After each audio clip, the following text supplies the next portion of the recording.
Bon les copains, aujourd'hui, c'est paella.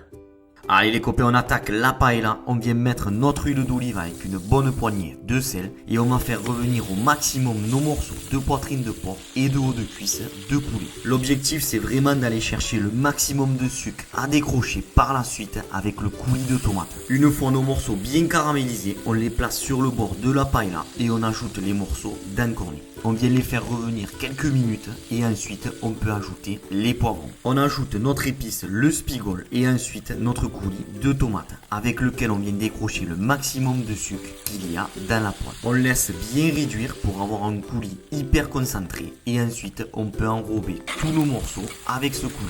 On peut ajouter maintenant le bouillon de volaille, donc 4 fois le volume du riz. Bien sûr quelques morceaux de chorizo. Quand l'ébullition reprend, on vient parsemer notre riz à la main dans toute la poêle. Là le riz va commencer à gonfler. On laisse cuire environ une dizaine de minutes et ensuite on peut ajouter les moules et les fèves. À la dernière minute, juste pour réchauffer, on vient ajouter nos gambas et on couvre avec le papier alu. Le riz va finir de cuire doucement et la paella est prête.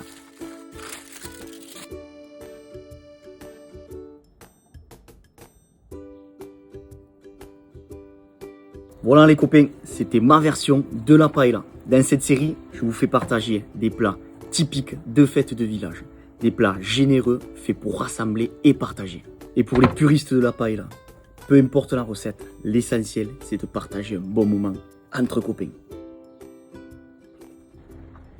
Espanté comme c'est bon.